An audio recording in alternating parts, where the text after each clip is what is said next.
Welcome back. आप जानते हैं कि आज जदीद दौर में मेडिकल साइंस तेज़ी से तरक्की कर रही है और इन्हीं तरक्कियों में एक इनकलाबी शोबा है रीजनरेटिव मेडिसिन का, जिस पर हमने बात करनी है, जो इंसानी जिस्म की कुदरती सलाहियत को इस्तेमाल करते हुए ख़राब या मुतासर टिश्यूज़ को दोबारा बनाने में मदद देता है। इसी टेक्नोलॉजी का एक अहम पहलू है खून और बोन मैरो से सैंपल लेना, जिसके ज़रिए कीमती स्टेम सेल्स जो हैं उन्हें हासिल किया जाता है। ये स्टेम सेल्स जिस्म के मुख्तलिफ हिस्सों को रिपेयर करने में और नए खुलियात बनाने की जो सलाहियत है उन्हें रखते हैं और प्लास्टिक सर्जरी में ख़ास तौर पर रिकन्स्ट्रक्शन और कॉस्मेटिक प्रोसीजर्स में इन स्टेम सेल्स का इस्तेमाल तेज़ी से बढ़ा है। इस जदीद तरीका इलाज पर बात करने के लिए हमारे साथ मौजूद हैं हमारे doctor specialist doctor Afzal Bashir Bajwa साहब, जो कि कंसल्टेंट भी हैं, plastic reconstructive and burn surgeon हैं। हमारे साथ इस वक्त मौजूद है। डॉक्टर साहब, बहुत बहुत शुक्रिया हमें ज्वाइन करने के लिए। कैसे आप? वेरी मच, मैं बिल्कुल ठीक जी, अल्हम्दुलिल्लाह। बहुत शुक्रिया for inviting me. Sir thank you so much for joining us. Choose किया वो भी बहुत यूनिक है। सर हम उसी की तरफ आते हैं। बेसिकली हमारे नाजरीन को भी ये जानना है, रीजनरेटिव मेडिसिन है क्या, और रिवायती जो प्लास्टिक सर्जरी है उससे किस तरह से मुख्तलिफ है? Very good. एक्चुअली ये इसका जवाब इसके लफ्ज़ के अंदर ही है।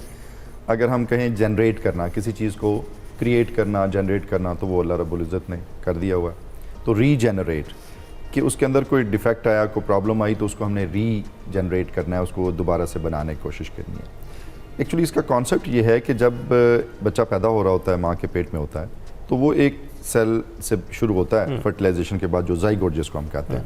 उसके बाद उसकी डिवीजन होती है, छोटे छोटे फिर उसके सेल्स आगे बनते जाते हैं और वो फिर अपने ऑर्गेनोजेनेसिस और हड्डी, बोन, ब्रेन, वो सारी चीज़ें डिफरेंट तरह से बनती हैं। उसी वक्त जब उसकी फार्मेशन हो रही होती है तो अल्लाह रब्बुल इज़्ज़त ने उसके अंदर कुछ सेल उसी तरह से वो होल्ड ऑन कर लिए जिनके अंदर पोटेंशियल है कि वो कुछ भी बना सकते हैं। अब वो होल्ड ऑन सेल जो हैं उनको हम स्टेम सेल कहते हैं और वो बॉडी के अंदर मुख्तलिफ एरियाज़ में पड़े हुए हैं। जिस तरह आपने कहा ब्लड के अंदर, जिस तरह आपने कहा बोन मैरो के अंदर, इसी तरह फैट के अंदर भी हैं। तो ये सेल अंदर पड़े रहते हैं। जब कहीं भी हमारा कोई डिफेक्ट होता है, कोई चोट लगती है, कोई ज़ख्म होता है, कोई हड्डी फ्रैक्चर होती है, तो ये सेल मोबिलाइज़ करते हैं, वहाँ पे जाके उसकी रिपेयर को स्टार्ट करते हैं और उसको रीजनरेट करते हैं। अब जो रीजनरेटिव मेडिसिन है, इसका कॉन्सेप्ट ये है कि इसमें हमने इस कॉन्सेप्ट को, इस फैक्ट को ढूंढ लिया अल्लाह के हुक्म से। उसने कहा और कुन, और हमारे पास वो चीज़ें इल्म आ गया। अब उसमें जब हमें ये आइडिया हो गया कि अच्छा ये चीज़ें हैं जो रिपेयर के लिए हैं, तो हम उनको अब डेलिबरेटली अलहदा से निकाल के सेपरेट कर लेते हैं और उसको फिर वहाँ रखते हैं जहाँ उनका इफेक्ट चाहिए। Normally they are sleeping cells, वो कोई रोल उस तरह प्ले नहीं कर रहे थे। जब कोई डैमेज होता है तो फिर ये जाग जाते हैं, डिवाइड होते हैं, एक्टिव होते हैं और फिर अपना रोल प्ले करते हैं। बिल्कुल ठीक। अब जैसे एस्थेटिक्स की बात आपने की, तो एस्थेटिक्स में जो हमारी जैसे एजिंग हो रही है, फेस की है, या बाल गिर रहे हैं, या कोई इस तरह के काम हो रहे हैं, तो फिर क्या होगा? क्या ये सेल जागेंगे? नो, क्योंकि ageing is a very slow phenomena. और ये सेल उस वक्त जागते हैं जब एकदम से कोई बिग चेंज आती है। अब एजिंग चूँकि लगातार आहिस्ता आहिस्ता चल रही है, तो ये सेल दे आर स्लीपिंग। अब हम क्या करते हैं, हम इनको निकालने की सलाहियत रखते हैं। हम फैट ले लेते हैं, फैट के अंदर ढेर सारे स्टेम सेल्स हैं। बोन मैरो ले लेते हैं, उसके अंदर स्टेम सेल्स हैं। ब्लड के अंदर बहुत सारे केमिकल भी हैं, सिर्फ सेल्स ही नहीं है। जैसे एक ख़ास किस्म के सेल्स हैं प्लेटलेट, उनके अंदर एक केमिकल होता है platelet derived growth factor, PDGF कहते हैं उसको। ये है ही ग्रोथ फैक्टर, अब नाम से समझ आ रही है।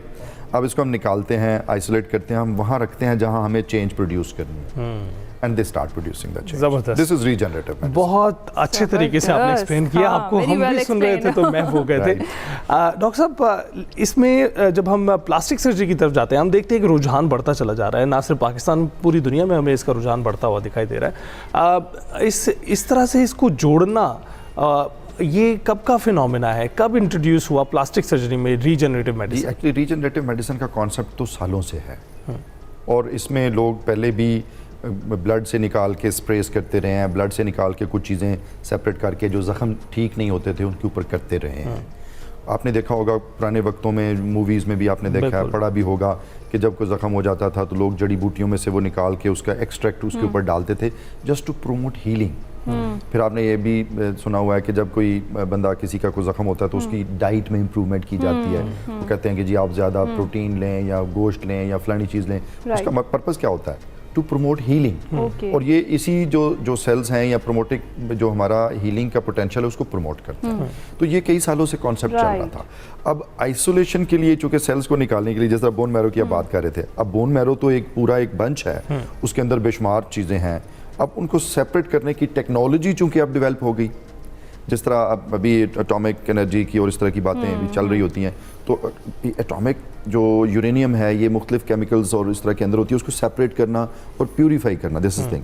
The same way centrifuge machines इतनी मॉडर्न हो गई हैं और हमारे पास एक्सट्रैक्शन टेक्निक्स इतनी अच्छी हो गई हैं कि अब हम ब्लड लेके या बोन मैरो लेके या फैट लेके उनके अंदर से सेल सेपरेट कर लेते हैं। सो इस सेपरेशन की वजह से एक जिद्दत आ गई, क्योंकि अब हम प्यूरीफाई करने की प्रॉपर्टीज रखते हैं। अच्छा डॉक्टर साहब, एक तो ये आप क्लियर करिएगा कि प्लास्टिक सर्जरी में जो रीजनरेटिव टेक्निक्स हैं ये किन किन केसेस में यूज़ होती हैं, और दूसरा ये कि आपने अभी तक माशाल्लाह कितने ही अवार्ड्स आपको मिल चुके हैं, ISAPS से 2 बार आप अवॉर्डेड है, बहुत सारी सर्जरीज आपने की होंगी, कोई ऐसी क्रिटिकल सर्जरी कोई आपको याद हो जिसको आपको लगा हो कि इट्स वेरी कॉम्प्लिकेटेड और पेशेंट या तो फिर कभी बहुत डिले कर देते हैं, बर्न सर्जरीज में अगर मैं बात करूं, या उसे बहुत लाइटर लिया जाता है तो फिर बाद में बहुत कॉम्प्लिकेशंस पैदा कर दें, कुछ आपके माइंड में हो तो वो भी हमारे नाज़रीन से शेयर। जी बिल्कुल, एक्चुअली ISAPS एक फोरम है, international society of aesthetic plastic surgery, ये पूरी दुनिया का है, इसमें सारे मुल्क उसका मेंबर हैं,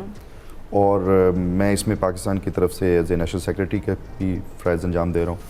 और अल्लाह का शुक्र है कि 2 दफ़े मेरी जो स्टडीज़ थी या जो मेरे प्रोजेक्ट मैंने डिज़ाइन किए हुए थे ये रीजनरेटिव मेडिसिन में, और ये नेट पे अवेलेबल हैं, ISAPS के फोरम पे जाएं या गूगल भी करें तो निकल आते हैं। उसमें मुझे 2 दफ़े वर्ल्ड अवार्ड मिला, एक दफ़े सिंगापुर में, और उसमें मेरा जो स्कार्स या चोट लग जाती है, ज़ख्मों के निशान बनते हैं, उनको ठीक करने के लिए, और दूसरी दफ़े जब मुझे मिला वो ग्रीस से था, यूनान में, और मीटिंग इसी ISAPS के फोरम से थी, और पूरी दुनिया का एक वेन्यू हर दफ़े चेंज होता है ना, तो ग्रीस में मुझे मिला वो था ये जो हमारी छाइयाँ पड़ती हैं या पिगमेंट्स आ जाते हैं, तो उसमें मेलानोसाइटिक सेल है, उसकी एक्टिविटी को मैंने कंट्रोल किया, तो उस पर मुझे वर्ल्ड अवार्ड मिला। अब एक्चुअली प्लास्टिक सर्जरी में रीजनरेटिव का कॉन्सेप्ट इसलिए बहुत ज़्यादा रोल प्ले करता है क्योंकि प्लास्टिक सर्जरी में हमारा एरिया बहुत बड़ा है, सर से लेके पाँव तक हर जगह पे प्लास्टिक सर्जन इन्वॉल्व होता है। जैसे सपोज सर है तो इसके ऊपर से अगर गोश्त उतर जाता है, हड्डी नंगी हो जाती है, नॉर्मली ये जो बोन फ्रैक्चर सर के होते हैं, न्यूरोसर्जन हमारे कोलीग्स हैं, दोस्त हैं, वो देखते हैं, लेकिन अगर ऊपर से गोश्त उतर जाता है या इवन नीचे से हड्डी ख़राब हो जाती है, तो किसी और जगह से जिस्म से गोश्त लेके हड्डी लेके उस पर डालना, उस जगह को बनाना प्लास्टिक सर्जरी का काम है। इसी तरह जितने खूबसूरती के इशूज़ हैं वो सारे प्लास्टिक सर्जरी है, जितने बर्थ डिफेक्ट्स हैं वो सारी प्लास्टिक सर्जरी है, फिर ट्रॉमा जितना होता है, कट फट होती है, वो सारी उसमें रिकन्स्ट्रक्ट करना एज अ प्लास्टिक सर्जरी, फिर जितने स्किन कैंसर्स हैं उनको निकाल के दोबारा से बनाना with basically piece of flesh और पीस ऑफ बोन और एनीथिंग, फिर बर्न जिस तरह आपने बात की, बर्न की हीलिंग हमारे पास 2 दफ़े प्रेजेंट होती है। एक दफ़े जब ज़ख्म हो जाता है, खुदा न खास्ता अभी किसी को बर्न हुआ, वो फ़ौरन आएगा तो हम उसकी ज़ख्मों की केयर करेंगे, फिर जब ज़ख्म ठीक हो जाते हैं तो फिर उसको निशान, टेढ़ा मेढ़ापन, वो जो भी प्रॉब्लम्स होती हैं, फिर वो 2 दफ़े। तो ये सारा है, इसमें अब हर जगह पे रीजनरेटिव मेडिसिन के बगैर गुजारा नहीं है। जैसे कोई ज़ख्म है वो ठीक नहीं हो रहा, तो अब क्या होगा, नॉर्मली जो हमारे जो जनरल प्रैक्टिशनर्स हैं वो या सर्जरी वाले वो देखते हैं, जब लगता है कि नहीं ठीक हो रहा तो फिर अल्टीमेटली कॉम्प्लेक्स वुंड जो होते हैं वो हमारे पास आते हैं, तो उन कॉम्प्लेक्स वुंड में हीलिंग और रीजनरेशन उसके बगैर गुजारा कोई नहीं है। बिल्कुल सही। फिर इवन देखें अगर हम एस्थेटिक्स की बात करें, बाल गिर रहे हैं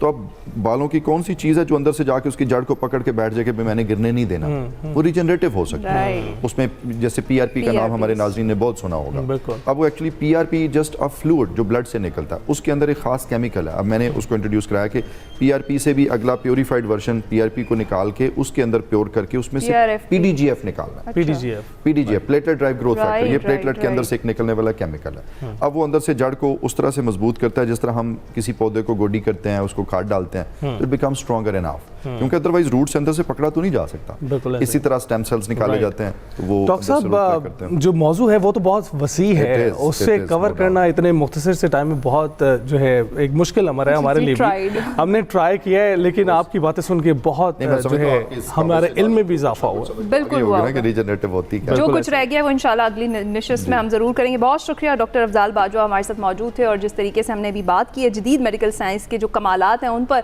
अभी हम जाएंगे ब्रेक पर।